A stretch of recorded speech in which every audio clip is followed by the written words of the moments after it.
السلام عليكم ورحمة الله وبركاته.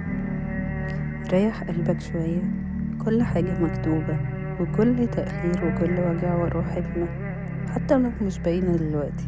وافتكر دايما إن كل لحظة بتقرب فيها ربنا هو كمان بيقرب لك أكتر بكتير، كما قال الرسول صلى الله عليه وسلم في الحديث القدسي عن ربنا جل جلاله: وما تقرب إلي عبدي بشيء أحب إلي مما افترضته عليه، ولا يزال عبدي يتقرب إلي بالنوافل حتى أحبه، فإذا أحببته كنت سمع الذي يسمع به، وبصر الذي يبصر به، ويده التي يبطش بها، ورجله التي يمشي بها. ولئن سألني لأعطينه، ولئن استعاذني لأعيذنه. تخيل لما ربنا يحبك ينادي باسمك في السما كده، كما قال الرسول صلى الله عليه وسلم: إذا أحب الله عبد نادى جبريل: إن الله يحب فلانا فأحبه، فيحبه جبريل. ثم ينادي جبريل في أهل السماء: إن الله يحب فلانا فأحبه، فيحبه أهل السماء. ثم يوضع له القبول في الأرض.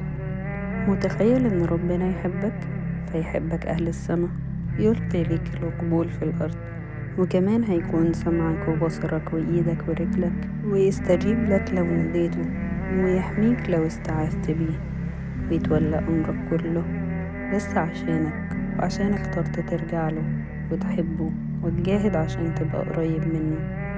عارفة إن الجهاد بقى صعب جدا، وإن الثبات مش سهل، كما قال النبي صلى الله عليه وسلم: يأتي على الناس زمان الصابر فيهم على دينه كالقابض على الجمر.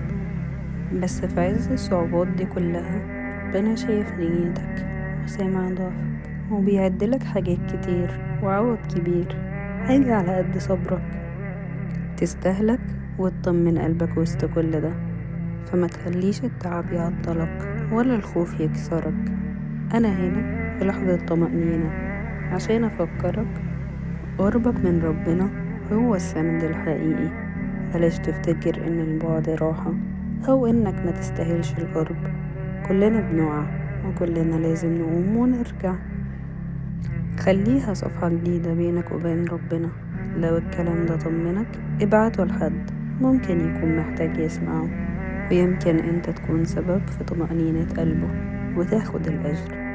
وصلي على اللي عايش فعلك، وشكرا ليك، والسلام عليكم ورحمة الله وبركاته.